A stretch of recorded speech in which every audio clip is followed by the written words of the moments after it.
બગસરા શહેરમાં અંબિકા રાસ મંડળ દ્વારા દર વર્ષની જે મારફત આ વર્ષે પણ આઠમના નોરતે માતાજીના અવનવા વેશભૂષા સાથે રાસ ગરબાનું આયોજન કરાયું। અંબિકા રાસ મંડળના પ્રમુખ અલ્પેશભાઈ ગોહિલ દ્વારા છેલ્લા 29 પ્રાચીન અર્વાચીન ગરબાઓ જયસુખભાઈ રાવળદેવ દ્વારા ગૌરવીને નવરાત્રિ મહોત્સવનું આયોજન કરવામાં આવે છે।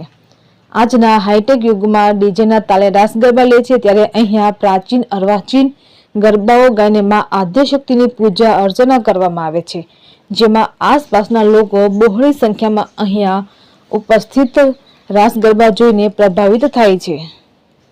રિપોર્ટર રાજુ કારિયા, વડિયા। ઓકે, જયસુભાઈ, જય માતાજી બાપ। મિત્રો, અહીંયા ઘણા વર્ષોથી બગસરાની અંદર ગરબી થાય છે। અંબિકા રાસ મંડળ ગરબીનું નામ છે અને આ ગરબીનું સંચાલક કરી રહ્યા છે અમારે અલ્પેશભાઈ ગોહિલ તથા એમના મિત્ર મંડળ અને હું જયસુભાઈ રાવળદેવ અહીં ઘણા વર્ષોથી ગૌડાવું છું। અહીંયા પ્રાચીન અર્વાચીન ગરબા અને આજુબાજુના ગામની બધી પબ્લિક માઈ ભક્તો અહીં બધા પધારે છે અને બધાને ખૂબ મજા આવે છે। અમને પણ સપોર્ટ આપે છે। આજુબાજુમાં સરકારી દવાખાનું છે, પણ એ બધા સાહેબો અને કર્મચારીઓ અમને સપોર્ટ આપે છે। જય માતાજી, જય માતાજી બાપ। તમારા દ્વારા આયોજન કરવામાં શું કહેશો? છેલ્લા 29 વર્ષથી અમે ગરબી ચલાવી રહ્યા છીએ સરકારી હોસ્પિટલમાં છે અંબિકા રાસ મંડળ। હું પ્રમુખ અલ્પેશભાઈ ગોહિલ। અહીંયા દેવ રાવળદેવ જયસુખભાઈ ગૌરવ આવે છે અને અહીંના લોકોનો પણ અમને સારો સાથ સહકાર હોય છે।